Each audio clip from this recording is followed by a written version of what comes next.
It's impossible. It can't be. Believe me, I know that man. So do I. Let's not discuss that.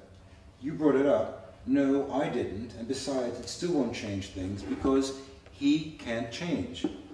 Why not? Because he hasn't in all these years, not even for you.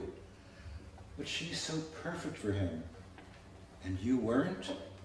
You know I wasn't. Why else would you and I have married? True, darling. But Emilia is so absolutely right for him, he would be criminal to cast her off. I know, carissima, I know, but she hasn't pestered her husband for a divorce, as I mistakenly did. No, and I'm glad you made that mistake with him, precious. She lectures in Renaissance history, his greatest passion outside music. She's a communist, and he's an anarchist syndicalist, so they can joust endlessly while on the same side against capitalism. And she's so beautiful, but weren't you? I wasn't his type. No one has been his type after 6 months, my darling, except Emilia, because you'll help, won't you? You'll use your brilliant poetic psychology on him to change him. But I can't. Why not? He's my dearest friend. It wouldn't be ethical. But it was ethical for you to use your psychology on me? I didn't know you at the time. And do you really think you know me now? Just what do you mean by that? Just what I meant. How can you refuse me? I'm not refusing you, Angel, which is just what I will tell you when you come to me tonight. That wouldn't be fair, would it? Why should I be fair? Is he fair to you? Is he fair? Are you? Donato is simply incorrigible. He can't help himself. Not even when he has doted on Emilia in public these past few months like a teenager, or worse, a tourist becoming Venice's greatest embarrassment. Even so, in the end it will mean nothing. He's already begun to complain to me about her fatal flaw. You mean he's begun to concoct one? The same. This is always how it begins with him. And what, may I ask, was my fatal flaw? Please, Cassandra, tell me. He said you, out with it, that you were too selfless, the imbecile. What does he say of Emilia? Well, what? Well, that she what? That she lacks the demonic. The demonic! It's a demonic he wants. This man who lacks brains, he's a musician. Not all musicians are as stupid, ignorant, obtuse, witless, moronic, ludicrous, vapid, thick, imbecilic, and puerile as he. How can you come to his defense? But I haven't. By not helping him to change, you're encouraging his fatuousness and destroying Emilia. I'm doing no such thing. I needn't remind you, of all people, what happens to those who do no such things. Oh, what was it that Dante said about the worst of the worst? The wretches who lived sans infamia e senza lodo. All right. I'll see what I can do. I knew you would. Emilia will be ecstatic. It won't be easy. Nothing virtuous ever is, carissimo. It will require subtlety, of course, ingenuity, naturally. I will have to surpass myself. You always do. There is no guarantee. How could there be? And you'll have to help. I'm at your beck and call, Marcello. The Herculean labors would be a cakewalk compared to this. You're so handsome when you sit in your mind to something noble. And when I eat breakfast, I meant even more handsome. You're so lucky, you're so devilishly angelic, Cassandra. You see, Marcello, Emilia is everything you say. A talented conversationalist, a unique beauty full of the kinds of asymmetries I frankly adore, a caring and attentive soul, an extremely fine intellect, an enchantingly sensual lover, and a generous personality. But she is altogether too much the angel. For me, the demonic is essential, not just the Bacchic or Dionysian, but something darker and more alive. If it weren't for this business about the cake, we would already have parted ways. What business is this? Oh, just a nagging something. As you know, she has been staying with me during the weekends, and with that oaf of a husband throughout the week to keep up appearances.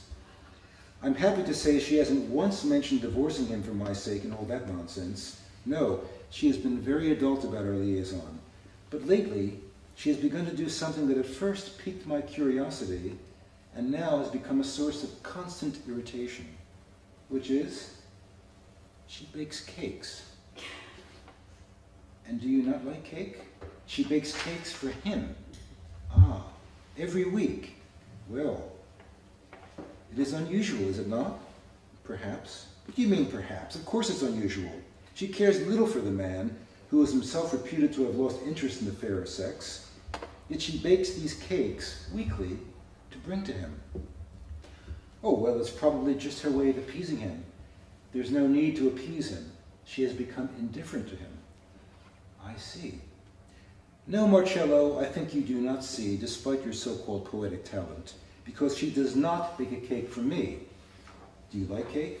Not really, but that isn't the point. What is the point, I mean? The point is that, for all her protestations of love for me, she continues to bake a cake for the man she claims to disregard. I don't buy it. The cake? Stop it. The cake means something, and I'm determined to discover just what it means before the inevitable parting of our ways.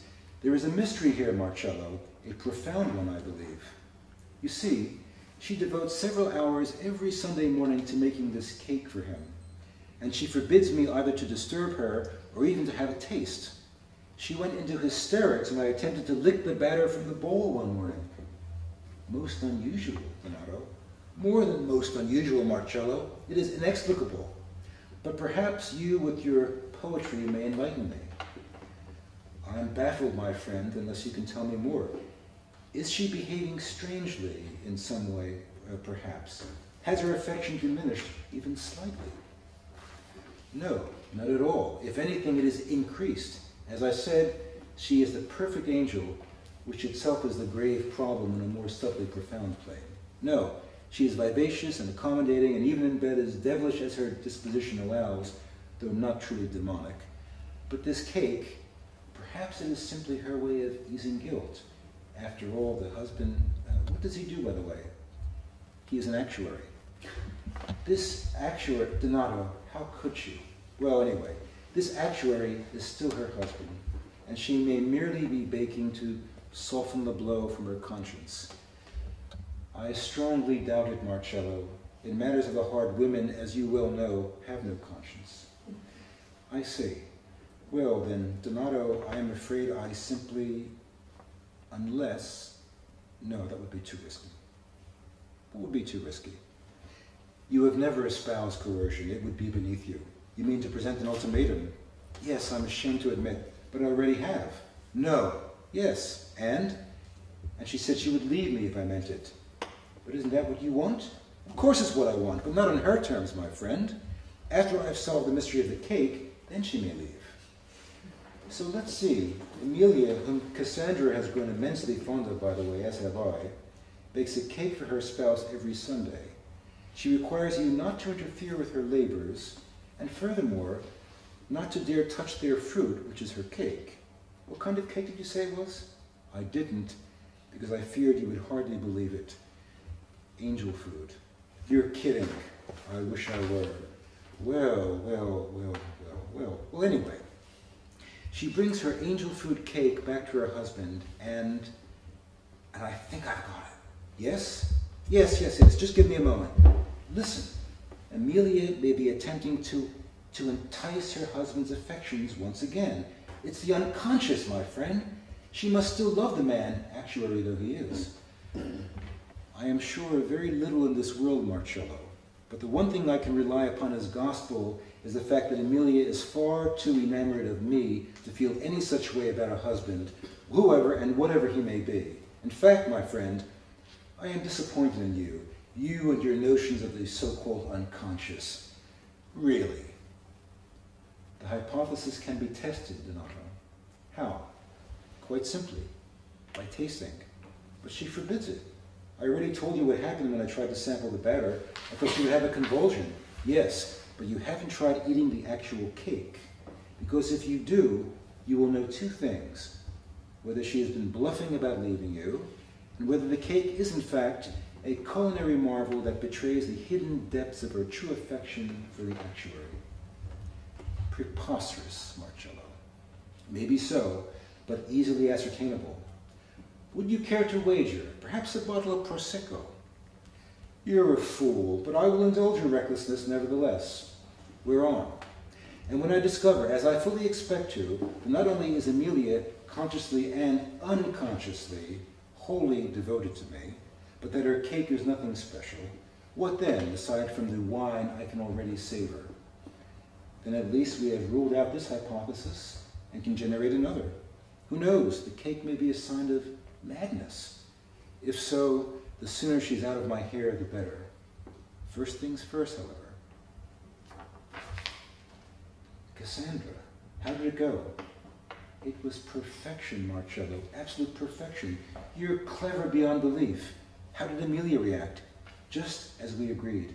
As soon as she discovered Donato brazenly stuffing himself with her cake this morning, all of it, the glutton, right in front of her eyes, she shrieked and made like Lucia di Lammermoor.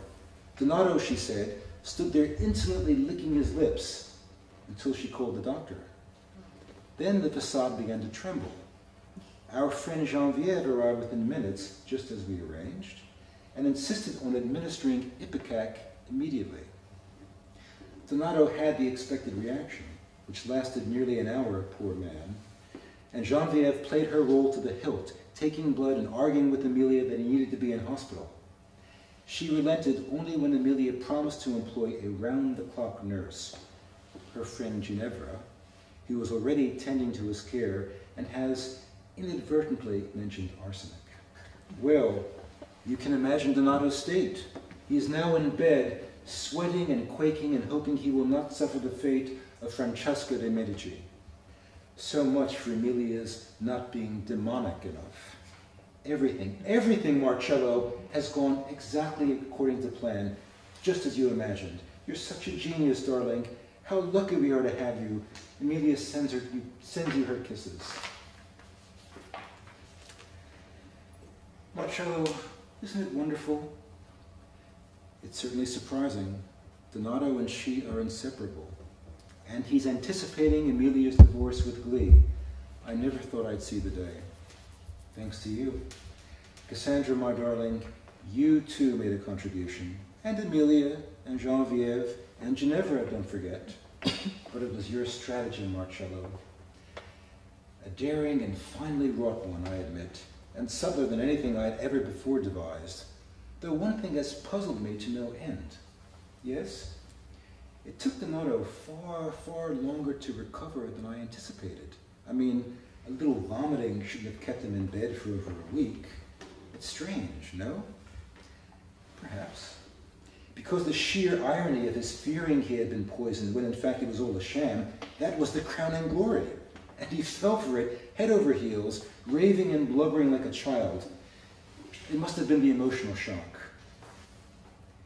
Perhaps. Perhaps? Yes. Cassandra? Yes? You seem preoccupied. I was just thinking, darling, about the levels Geneviève took. Levels? Yes, the blood levels. Of, I'm afraid so. Do you mean to tell me that a little higher and, well, it's hardly worth bothering about, is it? Who did it, Cassandra? Marcello, does it matter now that it's all turned out for the best? Yes, it matters. I don't think so, darling, but I do. Can you really feel that strength? I do. I did. You did. I did. And Emilia? She did too. What does Donato know? Just enough, and I'm sure it will stay that way, my love.